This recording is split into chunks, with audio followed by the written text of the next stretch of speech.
Hi everyone, welcome back to my channel Biostudy. Guys, कैसे हैं आप लोग? आई होप आप लोग सब अच्छे हैं। आज हम लोग करने वाले हैं chapter 4 that is reproductive health का शॉर्ट रिवीजन। ठीक है, तो चलिए हम फटाफट से इसका रिवीजन कर लेते हैं। जिस भी स्टूडेंट ने चैनल को सब्सक्राइब नहीं कर रखा है, प्लीज़ आप लोग चैनल को सब्सक्राइब करें, जितना हो सके इसको लाइक करें, शेयर करें। ठीक है, देखिए रिप्रोडक्टिव हेल्थ के अंदर क्या है। जितने भी रिप्रोडक्टिव हेल्थ से रिलेटेड इश्यूज आते हैं, अगर पॉपुलेशन ज़्यादा बढ़ गई तो क्या प्रॉब्लम होगी, फैमिली प्लानिंग प्रॉपर नहीं हुई तो क्या प्रॉब्लम्स होंगी। ठीक है, फैमिली प्लानिंग के क्या क्या मेथड्स हैं वो चीज़ें इसमें डिस्कस करने वाले हैं। कैसे सेक्सुअली ट्रांसमिटेड डिजीज़ फैलती हैं वो चीज़ें देखने वाले हैं इसमें। ठीक है, तो ये चीज़ें हम लोग इसके अंदर डिस्कस करने वाले हैं। तो चलिए गाइस स्टार्ट करते हैं। रिप्रोडक्टिव हेल्थ, देखिए डेफिनेशन क्या कहती है। WHO बोलता है, वर्ल्ड हेल्थ ऑर्गेनाइजेशन कहता है कि भाई टोटल वेलबींग होनी ज़रूरी है in all aspects of the reproduction. Reproduction की अगर बात करते हैं तो रिप्रोडक्शन में 4 चीज़ें इंपॉर्टेंट है। पहला है फिजिकली फिट होना ज़रूरी है। ठीक है, सेकंड नंबर पे है इमोशनली बैलेंस होना ज़रूरी है। ठीक है, थर्ड नंबर पे है बिहेवियरल, फोर्थ नंबर पे है सोशल। ठीक है, ये 4 वर्ड्स बहुत इंपॉर्टेंट है डेफिनेशन में, अगर पूछी जाएगी तो आप लोगों को ये लिखना पड़ेगा। देखिए फिजिकली फिट नहीं है तो वो भी आगे रिप्रोड्यूस नहीं कर पाएगा। इमोशनल बैलेंस नहीं है, डिप्रेशन है, स्ट्रेस है, तो ये चीज़ें आगे क्या हो जाएंगी, रिप्रोडक्शन में बहुत सारी बाधाएं डालेंगी। ठीक है, नहीं होने दे पाएंगी, रिप्रोडक्शन नहीं होने दे पाएंगी। ठीक है, जो कपल्स हैं वो फर्टिलिटी उनकी ख़त्म कर देगी ये चीज़ें। ठीक है, थर्ड नंबर पे है बिहेवियरल। क्या बिहेवियर है, अगर बिहेवियर ख़राब है, मिनट में सेकंड में गुस्सा चढ़ रहा है या फिर बहुत सारे ऐसे हो रहे हैं तो दिमागी परेशानी भी बन जाती है इससे। ठीक है, तो बिहेवियर अच्छा होना ज़रूरी है। सोशली आप क्या है, आपका क्या स्टेटस है, लोगों के साथ में आपका क्या कनेक्शन है, ये सारी चीज़ें भी आप लोगों को देखनी पड़ेंगी, क्योंकि सोसाइटी में रहने के लिए सोसाइटी के नज़रिए से देखना भी बहुत ज़रूरी है। ठीक है, तो 4 ये वर्ड्स बहुत इंपॉर्टेंट हैं जब रिप्रोडक्टिव हेल्थ की बात करते हैं, और खास करके तो जब WHO के डेफिनेशन की बात करते हैं तो। ठीक है, उसके बाद में है problems associated with the reproductive health. Reproductive health proper नहीं है तो क्या क्या प्रॉब्लम्स क्रिएट होती हैं, क्या क्या प्रॉब्लम्स इसके साथ में एसोसिएट होती हैं। तो देखिए क्या है, पॉपुलेशन एक्सप्लोजन का मतलब होता है एकदम से बहुत ज़्यादा बढ़ जाना। ठीक है, तो पॉपुलेशन का सडन इंक्रीज होना, sudden increase of population is known as the population explosion. ठीक है, सेकंड नंबर पे है lack of awareness in the sex education.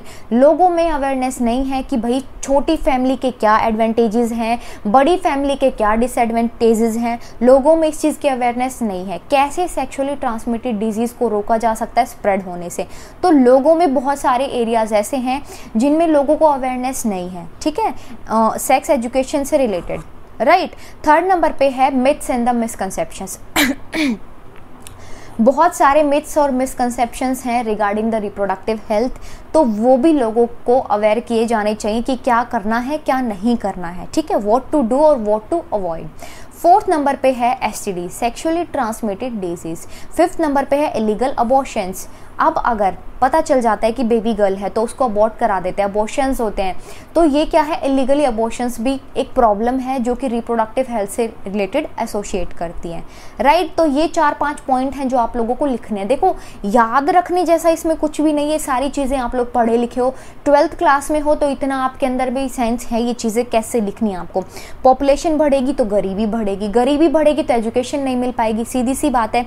Second number पे ये हो जाएगा कि भाई लोगों में अवेयरनेस नहीं है, तभी तो ये सारी प्रॉब्लम्स आ रही हैं। उसके बाद में कुछ मिथ्स और मिसकंसेप्शंस हैं तो वो भी क्लियर किए जाने चाहिए। सेक्सुअली ट्रांसमिटेड डिजीज़ का इसमें आप मेन अहम लिखोगे कि भाई इसको स्प्रेड होने से रोका जाए, कैसे इसको प्रिवेंट हो सकते हैं इससे। ठीक है, इलीगल अबॉर्शंस, ये सारी प्रॉब्लम्स को लिखना है रिप्रोडक्टिव हेल्थ से एसोसिएटेड। ठीक है, इसके बाद में है guys the aim of child care programme. क्या इस प्रोग्राम का, जो चाइल्ड केयर प्रोग्राम के नाम से है, क्या इसका एम था? तो पीछे बताया था अवेयरनेस नहीं है तो अवेयरनेस को क्रिएट करी गई इस प्रोग्राम के थ्रू। सेकंड नंबर पे है provide the sex education, sex education नहीं थी तो उसको प्रोवाइड किया गया। ठीक है, जो पीछे पॉइंट्स दिए गए थे ना कि ये चीज़ें नहीं है तो प्रॉब्लम है, तो उनको ठीक किया गया यहाँ पे। Prevention and the control of STDs, ठीक है, provide the medical facilities and the support. कुछ ऐसे एरियाज हैं जो बहुत गरीब हैं, वहाँ पे मेडिकल फैसिलिटीज़ नहीं मिल पा रही हैं, सपोर्ट नहीं मिल पा रहा है, तो वो सब प्रोवाइड किया गया इस प्रोग्राम के थ्रू। ठीक है, इस प्रोग्राम के थ्रू ये सारी चीज़ों का सपोर्ट दिया गया। 5th नंबर पे है reducing the problem of infertility by promoting the assisted reproductive techniques. Guys ये जो नाम है ना ये बहुत इंपॉर्टेंट है, assisted reproductive techniques. Reproductive techniques हैं जिनको असिस्ट किया जाता है। क्या होता है, इनफर्टाइल कपल्स होते हैं जो बच्चे पैदा नहीं कर सकते हैं, ठीक है, कुछ ना कुछ इश्यूज होते हैं, मेल में भी हो सकते हैं, फीमेल में भी हो सकते हैं, उसकी वजह से होती है इनफर्टिलिटी, ठीक है। इस प्रॉब्लम को ठीक करने के लिए एक ऐसी टेक्निक है जिसको असिस्टेड रिप्रोडक्टिव टेक्निक बोला गया है, उसके थ्रू जो ये प्रॉब्लम है इसको सॉल्व किया जाता है, ठीक है। अब जैसे अगर कोई मदर है वो कंसीव नहीं कर पा रही है, कंसीव ना कर पाने का मतलब क्या हो जाता है, कंसीव ना कर पाने का मतलब ये होता है कि जब स्पर्म और एग फर्टिलाइज करते हैं बॉडी के अंदर तब वो जायगोट बनाते हैं, एम्ब्रियो बनाते हैं, तो वो जो एम्ब्रियो वाली स्टेज है, जायगोट वाली स्टेज है, वो वहाँ तक में नहीं हो पा रही है, तो उसको बोलते हैं कंसीव करना। अगर नहीं कर पा रही है तो फर्टिलाइज्ड एग, लैब के अंदर क्या करेंगे, एग को फर्टिलाइज कराएंगे और वो फर्टिलाइज एग को जो है फीमेल के बॉडी में ट्रांसफ़र कर देंगे। फीमेल की बॉडी में क्या है, फैलोपियन ट्यूब या फिर यूट्रस के अंदर, ठीक है, ट्रांसफ़र कर दिया जाएगा। अब ये यहाँ पे क्या करेगा, यहाँ पे ये ग्रो करेगा और फिर ये बच्चे को जन्म दे सकती हैं, तो इनकी प्रॉब्लम सॉल्व हो गई। दूसरा केस ये आता है कि मदर कंसीव तो कर पा रही है लेकिन वो इन्वायरमेंट नहीं दे पा रही है कि जो बच्चा है, इन्फेंट है, उसकी ग्रोथ हो, ठीक है, जो बच्चा है उसकी ग्रोथ हो पाए, वो इन्वायरमेंट नहीं दे पा रही है, तो क्या होगा, फर्टिलाइज्ड एग को निकालेंगे मदर में से, ठीक है, उसको क्या करेंगे, फिर लैब के अंदर उसको वो सारी कंडीशंस प्रोवाइड की जाएगी ताकि वो ग्रो कर सके और उस बच्चे का जन्म हो सके, ठीक है। 3rd नंबर पे टर्म आती है सैरोगेसी। सैरोगेसी में क्या होता है, दूसरी फीमेल की हेल्प से दूसरी फीमेल की हेल्प ली जाती है ताकि वो बच्चा है उसको प्रॉपर इन्वायरमेंट दे सके और बच्चे को जन्म दे सके, ठीक है। यहाँ पे समझो मदर है जो क्या कर नहीं पा रही, जो इन्वायरमेंट नहीं दे पा रही कि बच्चा आगे जन्म ले सकता है, ठीक है। यहाँ पे है दूसरी कोई फीमेल है जो बिल्कुल फिजिकली फिट है, ठीक है। अब ये क्या करेंगी, यहाँ से फर्टिलाइज्ड एग को निकाला जाएगा और इनकी बॉडी में ट्रांसफ़र कर दिया जाएगा। अब ये क्या करेंगी, ये पूरा उसका डेवलप कराएंगी, ठीक है, और फिर क्या होगा, उस बच्चे का जन्म होगा, राइट। तो ये चीज़ें थी किसके अंदर, असिस्टेड रिप्रोडक्टिव टेक्निक्स के अंदर, ठीक है। अब कॉन्सिक्वेंसेस क्या है, प्रॉब्लम्स क्या है, पॉपुलेशन एक्सप्लोजन हो रहा है, पॉपुलेशन बढ़ रही है, तो देखो पॉपुलेशन बढ़ रही है तो गरीबी बढ़ रही है, ठीक है, गरीबी बढ़ रही है, बेरोजगार बढ़ रहा है, खाना ढंग से नहीं मिल पाएगा, अनहाइजीनिक कंडीशंस। अब परिवार में 10 बच्चे हैं, ठीक है, 10 बच्चे हैं, ना तो प्रॉपर पानी मिल पा रहा है ना प्रॉपर खाना मिल पा रहा है, क्योंकि पानी किससे मिलेगा, बिजली से। अब बिजली का बिल कौन भरेगा, क्योंकि भाई सब बेरोजगार बैठे हैं घर में, तो ठीक है, तो उतनी ही बीमारियां बनेंगी जितना अनहाइजीनिक कंडीशंस बढ़ेंगी, ठीक है। आप सबको पता है साफ सफाई का खास ध्यान रखना चाहिए, इस चीज़ में सबको साफ सफाई का ध्यान रखना चाहिए गाइस, ठीक है। एजुकेशन प्रॉब्लम आएंगी, प्रॉपर एजुकेशन नहीं मिल पाएगी। एक फैमिली में 5-6 बच्चे हैं और एक फैमिली में 2 बच्चे हैं, तो जो 2 बच्चे हैं उनको प्रॉपर अच्छी एजुकेशन मिल पाएगी, ठीक है। पता है आप लोगों को आजकल 2 बच्चों का खर्चा उठाना भी बहुत मुश्किल हो रहा है। रेजिडेंशियल प्रॉब्लम, अब 10 बच्चे हैं फैमिली में तो 10 के लिए अलग रूम बनेगा, ठीक है, बहुत प्रॉब्लम वाली बात है। एक फैमिली में 2 बच्चे हैं, बहन भाई हैं, दोनों का अलग अलग रूम है, तो वो चीज़ें बहुत ज़्यादा ईजी रहेंगी, ठीक है, और आगे भी वो चीज़ें प्रॉब्लम्स क्रिएट नहीं कर पाएंगी। दूसरा है पोल्यूशन बढ़ेगा, भाई बहुत सारे लोग हैं, बहुत सारे रिसोर्सेज चाहिए यूज़ करने के लिए, तो पॉपुलेशन बढ़ रहा है, ठीक है, इससे। तो ये सारी है problems, consequences of the population explosion, right. How to control the over population. जो पॉपुलेशन बहुत ज़्यादा बढ़ रही है दिन पे दिन, ओवर पॉपुलेशन हो रहा है, उसको कैसे कंट्रोल किया जा सकता है, by providing the knowledge regarding the advantages of the small family. छोटी फैमिली के क्या फ़ायदे होते हैं, फैमिली प्लानिंग मेथड्स क्या क्या हैं, वो सारी चीज़ों की नॉलेज प्रोवाइड करनी चाहिए, ठीक है। 2nd नंबर पे है increasing the age of marriage. ये चीज़ें इंपॉर्टेंट है, देखो ये पॉइंट इंपॉर्टेंट है। अब पहले छोटे छोटे बच्चों की शादियां कर देते थे, उनको प्रॉपर सेक्स एजुकेशन नहीं थी, बच्चे पैदा होने का जो कार्यक्रम था वो छोटी एज से स्टार्ट हो जाता था, ठीक है। अब एक बच्ची है, उसका वो इतना फिजिकली फिट नहीं हुई है, लेकिन वो बच्चे को जन्म दे रही है, तो बहुत सारी प्रॉब्लम्स उसके साथ में जुड़नी शुरू हो जाती थी, ठीक है। रिप्रोडक्टिव हेल्थ इश्यूज बहुत सारे आने शुरू हो जाते थे। अब आज के टाइम में क्या है, कपल्स बहुत पढ़े लिखे होते हैं, ठीक है, 25 एटलीस्ट उनकी एज होती है और अबाउ, तो दोनों मैच्योर होते हैं, पता है उनको फैमिली प्लानिंग किस हिसाब से करनी है, क्या क्या एडवांटेजेस होते हैं, कितना वो संभाल पा सकते हैं बच्चों को, ठीक है, और अपनी हेल्थ वगैरह के रिगार्डिंग में बहुत ध्यान देना। तो क्या कर देना चाहिए, जो मैरिज है उसकी एज को बढ़ा देना चाहिए। थर्ड नंबर पे है birth control through the vasectomy and the tubectomy.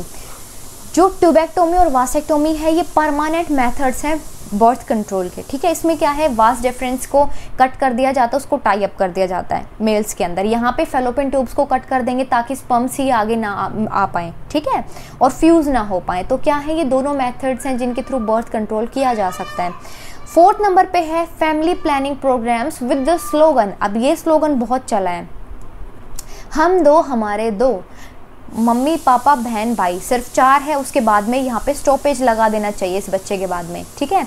तो हम दो हमारे दो, इसके आगे पूरा स्टॉपेज लग जाना चाहिए।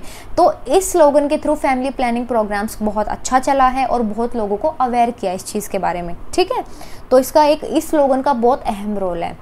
उसके बाद में है contraceptive methods for the birth control. भाई देखो, बर्थ कंट्रोल करना है, पीछे हमने 2 टर्म पढ़ी हैं, वासेक्टोमी एंड द ट्यूबेक्टोमी, ठीक है, वो तो परमानेंट मेथड थे। अब कॉन्ट्रासेप्टिव मेथड्स अगर देखते हैं बर्थ कंट्रोल के, तो इसमें 3 चीज़ें हैं। नेचुरल मेथड, जो नेचुरली कंट्रोल कर सके, जो बहुत पुराने टाइम से चलते आ रहे हैं, ट्रेडिशनल मेथड्स भी इनको बोला जाता है। कोइटस इंटरप्टस, इजैकुलेशन होने से पहले ही पेनिस का विड्रॉल करा देना, ताकि फीमेल बॉडी में सीमेन जो है, स्पर्म जो है, वो जमा ना हो पाए, डिपॉजिट ना हो पाए, ठीक है। तो कोइटस इंटरप्टस बोलते हैं इनको, इंटरप्ट कर देना कोइटस को। सेकेंड नंबर पे है पीरियोडिक एब्सटिनेंस, मेंस्ट्रुअल साइकिल से 1 वीक पहले 1 वीक बाद में। तो ये चीज़ें क्या आती हैं पीरियोडिक एब्सटिनेंस में, ठीक है, इस चीज़ का ध्यान देना चाहिए। पर ये परमानेंट मेथड नहीं है, ठीक है। यहाँ पे क्या है ना, 50% के चांसेस फिर भी आ ही जाते हैं कि जो कपल्स हैं वो फर्टाइल, मतलब जो कपल्स हैं वो बच्चा पैदा कर लेते, कंसीव कर लेते हैं, ठीक है। तो इसमें कोई परमानेंट मेथड नहीं है ये। थर्ड नंबर पे है लैक्टेशन एमनोरिया। जब माँ अपने बच्चे को फीड कराती है, ठीक है, इंटेंस लैक्टेशन चल रहा होता है, उस दौरान क्या होता है, 6 मंथ्स का टाइम पीरियड होता है ये। तो ये एक सेफ टाइम पीरियड है जिसमें मदर जो है वो कंसीव नहीं कर पाती है, तो ये एक सेफ मेथड है, ठीक है, लैक्टेशन एमनोरिया। पर ये भी कितना होगा, अप टू 6 मंथ्स तक, ठीक है। सेकंड नंबर पे है आर्टिफिशियल मेथड। पहले था नेचुरल, अब पढ़ेंगे आर्टिफिशियल। तीनों इसमें याद रखना आप लोगों को, coitus interruptus, periodic abstinence and the lactation amenorrhoea. अभी बताया मैंने आप लोगों को क्या क्या इसके अंदर लिखना है। सेकंड नंबर पे है आर्टिफिशियल मेथड के अंदर क्या है, आर्टिफिशियली कुछ चीज़ों का यूज़ किया जाता है, जैसे कॉन्डम्स का यूज़ किया जाएगा, diaphragms and the cervical caps का यूज़ किया जाएगा, intrauterine devices, Lippes loop, copper T and the progestasert, इनका यूज़ किया जाता है। ये कुछ यहाँ पे आर्टिफिशियल मेथड्स हैं जिनके थ्रू बर्थ को कंट्रोल किया जाता है, ठीक है। थर्ड नंबर पे है chemical method, natural method, artificial method and the third is the chemical method. Spermicidal tablets, जो स्पर्म्स को किल कर देते हैं, वो टैबलेट्स का यूज़ किया जाना केमिकल मेथड में आता है। ऑरल डिवाइसेस, सहेली, ऑरल पिल्स वगैरह का यूज़ किया जाना। थर्ड नंबर पे है injectables and the implants, implants किया जाना ताकि जो स्पर्म है उसको प्रॉपर इन्वायरमेंट ना मिल पाए और वो मर जाए, ठीक है। तो ये क्या है, जो स्पर्म्स है उनकी मोटिलिटी को, स्पर्म्स का जो एक्टिव रहते हैं उनको, ये सारी चीज़ों को अफेक्ट कर देते हैं ये जो इंजेक्टेबल्स और इम्प्लांट्स होते हैं, तो उसकी वजह से फिर कंसीव नहीं हो पाता, ठीक है। ये देखो, ये डायफ्राम्स हैं, ये सर्वाइकल कैप्स हैं, ये कॉपर टी है, ये प्रोजेस्टा सर्ट है, यहाँ पे ये फिर यहाँ पे इसको इंसर्ट कर दिया जाता है, ठीक है। लेकिन ये भी हर किसी में सूट नहीं करता, ठीक है, हर किसी की बॉडी में भी ये सूट नहीं करता है, राइट। फोर्थ नंबर पे आ जाता है स्टरलाइजेशन और द सर्जिकल मेथड, जो कि क्या है, परमानेंट बर्थ कंट्रोल मेथड है, परमानेंट बर्थ कंट्रोल का ये मेथड है, राइट। फोर्थ नंबर पे है स्टेरिलाइजेशन और द सर्जिकल मेथड में आता है male sterilisation, vasectomy, vas deferens को कट किया जाता है और उसके बाद में इसको टाई कर दिया जाता है। तो क्या होगा, स्पर्म्स ही नहीं आएंगे, बच्चा पैदा ही नहीं कर पाएगा। दूसरा है फीमेल स्टेरिलाइजेशन, किसको बोलेंगे, ओवरेक्टोमी या फिर ट्यूबेक्टोमी या फिर ट्यूबल लाइगेशन को। क्या है, फेलोपियन ट्यूब्स को काट दिया और उसको बांध दिया, तो क्या होगा, आगे ये बच्चा पैदा नहीं कर पाएंगे क्योंकि जो स्पर्म ही नहीं आ पाएगा, और क्या हो जाएगा, फिर फर्टिलाइजेशन नहीं हो पाएगा, ठीक है। तो ये है सर्जिकल मेथड, ऑपरेशंस के थ्रू किया जाता है इनको। उसके बाद में एक टर्म आती है MTP, बहुत ही ज़्यादा इंपॉर्टेंट है ये टर्म, बहुत ही ज़्यादा इंपॉर्टेंट है। Medical termination of pregnancy. Medical termination of pregnancy होता क्या है पहले ये समझो भाई। देखो क्या है ना, अगर कोई मदर है, अगर मदर ने कंसीव कर लिया, ठीक है, उसके बाद में अगर कोई इश्यूज़ हैं जैसे कि प्रॉपर बच्चे की हार्ट बीट नहीं बनी है या फिर कोई ऑर्गन मिस है, तो इन केसेस में क्या होता था कि मेडिकली टर्मिनेट कर देते प्रेगनेंसी को, मतलब क्या है, अबॉर्शन करा देते थे, ठीक है। लेकिन इसका यूज़ तो भाई अब लड़की है, अगर पेट में, अगर गर्भ में लड़की है, बेबी गर्ल है, तो उस चीज़ के लिए भी इसका यूज़ करना शुरू कर दिया लोगों ने। क्या है कि उसको फिर ख़त्म करवा देते थे, ठीक है, उसको मेडिकली अबॉर्ट करा देते थे, तो ये चीज़ें होनी शुरू हो गई। लेकिन इसका क्या, एक अच्छी चीज़ देखें तो अगर पता है कि भाई बच्चे में हार्ट बीट नहीं है, ठीक है, तो कल को क्या होगा, मदर को भी प्रॉब्लम होगी और बच्चे को भी, तो उसको क्या मेडिकली टर्मिनेट करना ही सही होगा। लेकिन इस चीज़ का यूज़ करना आजकल, मतलब लोगों ने क्या किया, आजकल तो खैर चीज़ें बैन हो गई है, लोगों ने इसका गलत इस्तेमाल करना शुरू कर दिया, ठीक है। क्या है, इंटेंशनल और the voluntary termination of pregnancy, pregnancy का जानबूझ के टर्मिनेट कराना मेडिकल टर्मिनेशन ऑफ प्रेगनेंसी कहलाता है, ठीक है। इंपॉर्टेंस क्या थी, to avoid the unwanted pregnancies, जो अनवांटेड प्रेगनेंसीज हैं उनको अवॉइड किया जाए, तो ये एक इसकी इंपॉर्टेंस थी, ठीक है। दूसरा था essential in case where the continuation of the pregnancy could be harmful, जहाँ पे हार्मफुल हो जाती हैं तो वहाँ पे इसका कंटिन्यू नहीं हो पाती प्रेगनेंसी, तो वहाँ पे ये चीज़ एक इंपॉर्टेंट थी, ठीक है। यहाँ पे आप लोग देख रहे हो इसके अंदर ये यहाँ से पूरा सीजर से लेके इसको यहाँ से कट कर रहे हैं, तो क्या हो जाएगा, बच्चा फिर ये खत्म हो जाएगा, अबॉर्ट हो जाएगा, ठीक है। Problems related with the MTPs, क्या क्या प्रॉब्लम्स हैं, majority of the MTPs are performed illegally perform किए जाने लगे। पता चले कि बेबी गर्ल है तो उसको ख़त्म करने के लिए अबॉर्शंस कराए जाने चाहिए, क्यों भाई, बेटा ही बेटा पैदा करवाना है, ठीक है। सेकंड नंबर पे ये था कि मिसयूज़ ऑफ एमनियोसेंटेसिस का मिसयूज़ बहुत ज़्यादा बढ़ गया। अब ये टर्म क्या है वो मैं अभी बताऊंगी आप लोगों को, ठीक है। एमनियोटिक फ्लूइड होता है, उसको निकाला जाता है, क्रोमोसोमल पैटर्न चेक किया जाता है, इसके अंदर ये टेक्निक के अंदर आती हैं चीज़ें, ठीक है। अभी थोड़ा एक्सप्लेन करूंगी इस चीज़ के बारे में मैं। थर्ड नंबर पे है MTP for the female child cause sex imbalance in the society. अब भाई लोग तो इसको इलीगली यूज़ कर रहे थे, क्या है, बेबी गर्ल है तो उसको अबॉर्ट करा देंगे, अगर बेटा है तो उसको भाई फिर जन्म होगा उसका, तो क्या हो जाएगा, जो फीमेल्स हैं उनकी जो अमाउंट है वो बहुत कम हो गई सोसाइटी में, मेल्स की बहुत ज़्यादा बढ़ गई, तो ये सेक्स इम्बैलेंस कॉज करेगा, ठीक है। ये एक मेजर प्रॉब्लम थी। उसके बाद आता है एमनियोसेंटेसिस, इंपॉर्टेंट है, ये एक प्री नेटल डायग्नोस्टिक मेथड होता है बच्चे का देखने के लिए कि बच्चा क्या है, लड़का है लड़की है, वो चेक करने के लिए एक प्री नेटल डायग्नोस्टिक मेथड होता है जिसमें सेक्स को डिटरमाइन किया जाता है डेवलपिंग बेबी के। देखो ये एमनियोसेंटेसिस प्रोसेस में होता क्या है, यहाँ पे एमनियोटिक फ्लूइड होता है, एमनियोटिक कैविटी के अंदर एमनियोटिक फ्लूइड होता है, यहाँ से निकालेंगे नीडल्स के थ्रू, यहाँ पे ये फ्लूइड इकट्ठा कर लिया, अब इसको टेस्ट करेंगे ठीक है। टेस्ट करेंगे तो क्या पता चलेगा, क्रोमोसोम का पैटर्न पता चलेगा, और इस पैटर्न के थ्रू पता लगाया जा सकता है सेक्स ऑफ अ बेबी, ठीक है।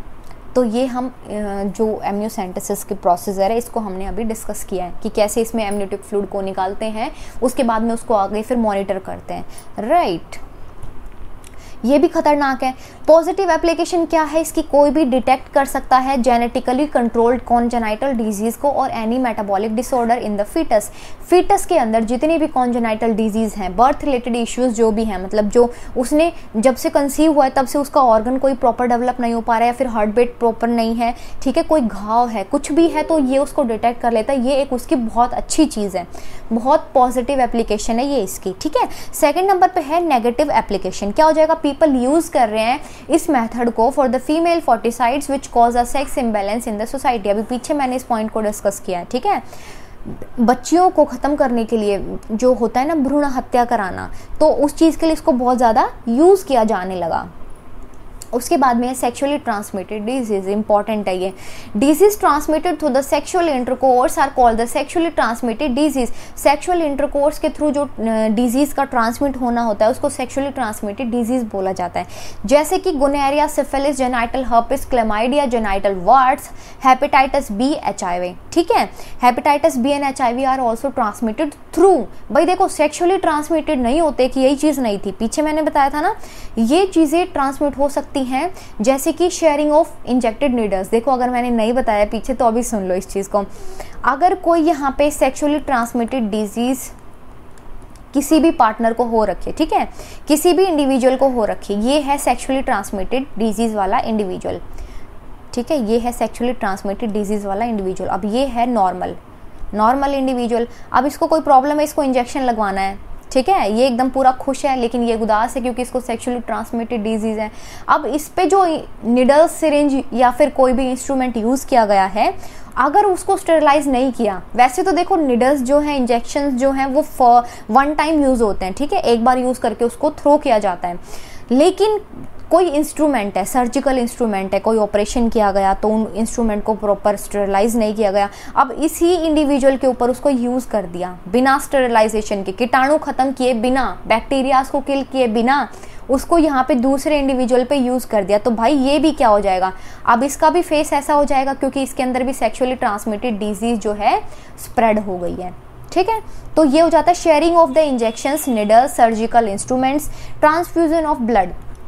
कोई सेक्सुअली ट्रांसमिटेड डिजीज अगर किसी के अंदर है, उसका ब्लड का ट्रांसफ्यूजन किया गया नॉर्मल के अंदर, तो उसके अंदर भी ये चीज़ आ जाएगी। ठीक है, ये डिजीज आ जाएगी। From the infected mother to foetus, अगर मदर इन्फेक्टेड है तो फीटस के अंदर आ जाएगी। क्लेमाइडिया है, गोनेरिया है, सिफिलिस, इसमें मोस्ट कॉमन है ये।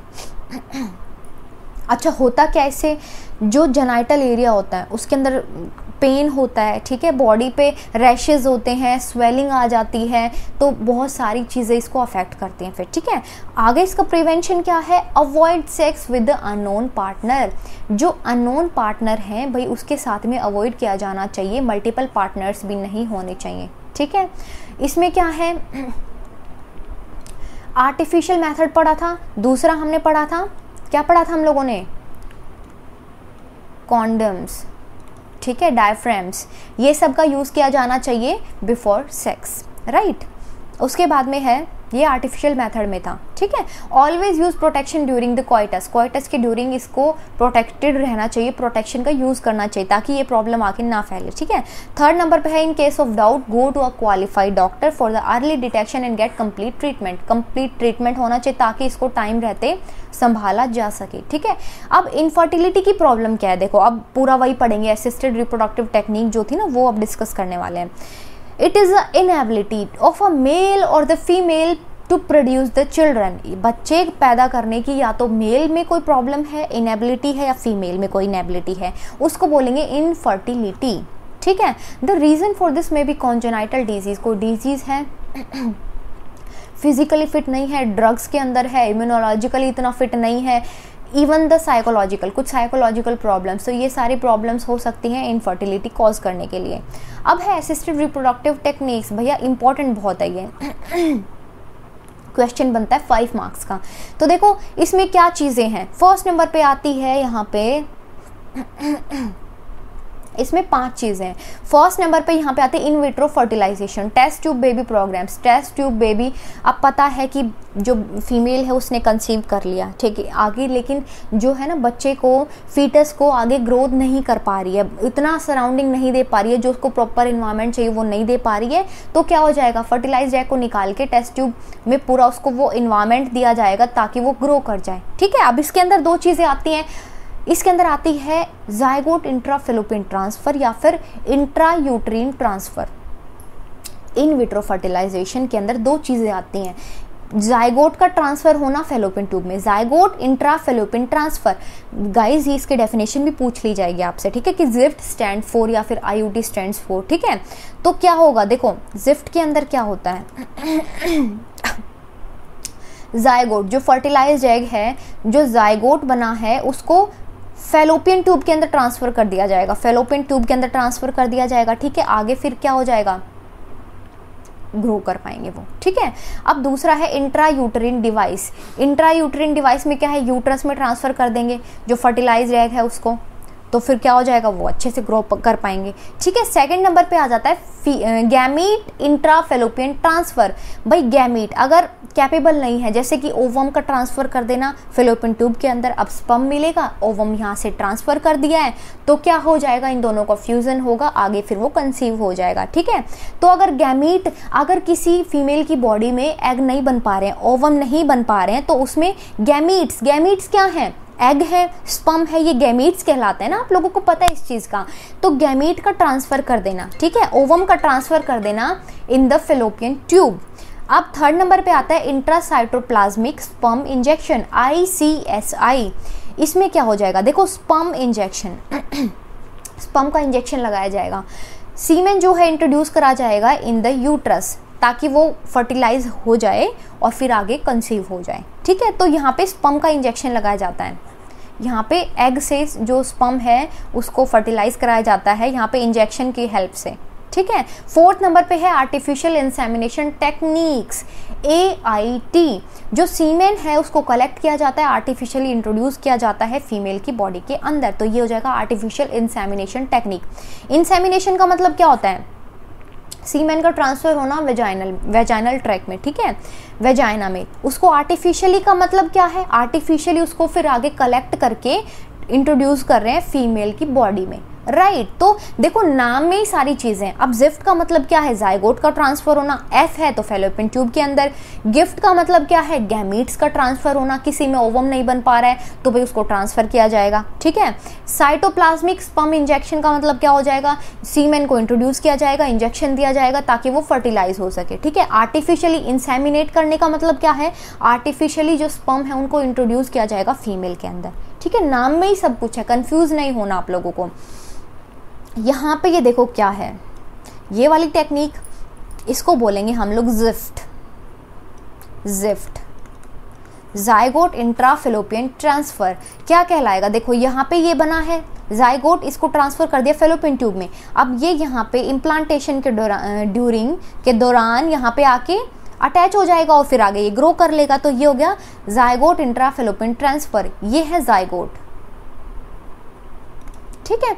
सेकंड नंबर पे ये क्या है, आर्टिफिशियली हम लोग इसको कर रहे हैं, यहाँ पे स्पर्म इंजेक्शन दिया जाता है, ICSI, इंट्रासाइटोप्लाज्मिक स्पर्म इंजेक्शन। यहाँ पे ये इसकी हेल्प से, निडल की हेल्प से क्या कर रहा है, यहाँ पे इस एग को फर्टिलाइज किया जा रहा है, ठीक है। उसके बाद में है gamete intra fallopian transfer. Gamete intra fallopian transfer का मतलब क्या है, गैमीट्स हैं, ठीक है, किसी की बॉडी में, फीमेल की बॉडी में से निकाला, किसी की में से नहीं, फीमेल की बॉडी में से एग को निकाला, उसके बाद में उसको ट्रांसफ़र कर दिया आगे फिर, ठीक है। अब ये क्या हो जाएगा, गैमीट है तो स्पर्म आके फर्टिलाइज कर देंगे, ठीक है। तो गैमीट्स का ट्रांसफ़र कराना, राइट। अब इसके बाद में है इंट्रा यूट्रिन ट्रांसफ़र। अब यहाँ पे फर्टिलाइज एग को क्या कर देंगे, या तो फर्टिलाइज एग को यूट्रस में ट्रांसफ़र कर देंगे या फिर क्या करेंगे, स्पर्म को ट्रांसफ़र कर देंगे, ठीक है, स्पर्म्स को डाल देंगे। अब ये क्या करेगा, एग से फर्टिलाइज होगा, यहाँ पे आके फिर ये अटैच हो जाएगा तो फिर कंसीव कर लेगा और आगे फिर वो फीटस को ग्रो कर सकता है, ठीक है। तो ये था कुछ टेक्निक्स। फिफ्थ नंबर पे है सैरोगेसी। सैरोगेसी में क्या होगा, अ वुमेन सैरोगेट मदर, जिसको बोलेंगे bears a child for a couple enable to produce a children. Female child की हेल्प से, फीमेल चाइल्ड की हेल्प से नहीं, फीमेल की हेल्प से, वुमेन की हेल्प से, जो कि बियर करेगी बच्चे को, क्या करेंगे, जो भी कपल्स प्रोड्यूस नहीं कर पा रहे हैं, बच्चे पैदा नहीं कर पा रहे हैं, उनको अब क्या हो जाएगा, एक वुमेन है जो कि अब बच्चा कैरी कर पा रही है, उसको जन्म देगी, तो वो फिर जन्म देने के बाद में उन कपल्स को बच्चा सौंप देगी, ठीक है। पूरा खर्चा, जो भी सैरोगेट मदर्स होती है उनका पूरा खर्चा होता है, ठीक है। प्रॉपर उनकी डाइट पे ध्यान दिया जाता है, प्रॉपर फिजिकली फिट होनी चाहिए वो इस चीज़ के लिए, ठीक है। तो बहुत सारे एरियाज में सैरोगेट मदर होती हैं, राइट। लेकिन देखो क्या है ना कि ये चीज़ें सोसाइटी में फिर बहुत बोलते हैं ना कि बहुत अजीब हो जाती हैं चीज़ें, तो कुछ ना कुछ मतलब एक मेंटली ये चीज़ बहुत ज़्यादा अफेक्ट करती है, right. Because the wife is enable to infertile और द अनेबल टू कैरी नहीं कर पाती हैं, इनफर्टाइल होती हैं, तो वो फिर सैरोगेट मदर की हेल्प से बच्चा पैदा कर सकती हैं। लेकिन देखो क्या होता है ना कि फिर इस केस में ये हो रहा है, लेकिन उससे अच्छा फिर बेटर ऑप्शन ये है कि फिर एडॉप्शन कराना बहुत ठीक होगा, ठीक है, तो एडॉप्शन कराना पूरा प्रॉपर उसका भी चलता है, पूरा प्रोसेस है, ठीक है, वो फिर एक बेटर ऑप्शन होगा इससे। उसके बाद में है बाकी तो देखो चलती हैं चीज़ें, सैरोगेट मदर्स भी हैं, वो बच्चे को जन्म भी देती हैं, सारी चीज़ें भी होती हैं, ठीक है। The surrogate is impregnated either through the artificial insemination or through the implantation of an embryo produced by in vitro fertilisation. या तो आर्टिफिशियल इंसेमिनेशन होगा, बॉडी के अंदर इंसेमिनेट किया जाएगा, जो मेल पार्टनर है, स्पर्म है, उसको इंसेमिनेट कर देंगे उसकी बॉडी में, या फिर क्या होगा, एम्ब्रियो को जो प्रोड्यूस हुआ था उसको उसकी बॉडी में ट्रांसफ़र कर देंगे, तो ये होगा सैरोगेसी, ठीक है, ये होगा सैरोगेसी। और सैरोगेट मदर इसमें बहुत ज़्यादा इंपॉर्टेंट रोल प्ले करती हैं, क्योंकि वो पूरा बच्चे का ध्यान रखना, बच्चे का पूरा प्रॉपर जन्म हो, उसमें कोई भी डेफिशिएंसी ना हो, पूरा उसकी प्रॉपर ग्रोथ हो, तो वो बहुत अहम रोल निभाती हैं, ठीक है। लेकिन प्रॉब्लम्स क्या आती हैं, देखो आर्टिफिशियल रिप्रोडक्टिव टेक्निक्स के असिस्टेड रिप्रोडक्टिव टेक्निक्स की प्रॉब्लम क्या है, high precision handling by the specialised professions and the expensive instruments. अब तो ये हॉस्पिटल इसके बहुत ज़्यादा हो गए हैं, देखो पहले इसके 1-2 मिलते थे, वो भी कहीं कहीं सेंटर मिलते थे, दिल्ली में था, चंडीगढ़ में था, ठीक है, लेकिन अब तो क्या है कि इसके सेंटर लगभग मिल जाते हैं। इसको हाईली प्रिसिशन हैंडलिंग होती है, इसके बहुत ध्यान से हैंडल किया जाता है सारी चीज़ों को, ठीक है। जो बड़े बड़े प्रोफेशंस होते हैं, स्पेशलाइज्ड होते हैं, उनकी हेल्प ली जाती है। अच्छा, इसके लिए एक्सपेंसिव इंस्ट्रूमेंट यूज़ होते हैं, क्योंकि इसमें खर्चा बहुत मोटा आता है, लाखों की अमाउंट में खर्चा आता है इसका, ठीक है। दूसरा है emotional, religious and the social problems. कुछ इमोशनल प्रॉब्लम्स हैं कि भाई मतलब क्या हो रहा है, किसी को लगता है कि इनका खुद का बच्चा नहीं है, तो कुछ रिलीजियस प्रॉब्लम्स हैं, कुछ सोशल प्रॉब्लम्स हैं। थर्ड नंबर पे है लीगल अडॉप्शन, मैंने बताया था आपको one of the best method है, जो कपल्स लुकिंग फॉर द पार्टनरहुड, जो बच्चे नहीं पैदा कर पा रहे हैं, इनफर्टाइल कपल्स हैं, उनके लिए फिर ये लीगल अडॉप्शन जो है वो बेस्ट मेथड हो जाएगा, ठीक है। तो गाइज ये था आज का short revision of the reproductive health. इसके बाद में रिवीजन होगा नेक्स्ट चैप्टर का, तो गाइज बने रहिए, चैनल को सब्सक्राइब करके जाइए, जितना हो सके वीडियो को लाइक करें। बाय बाय, हम लोग कल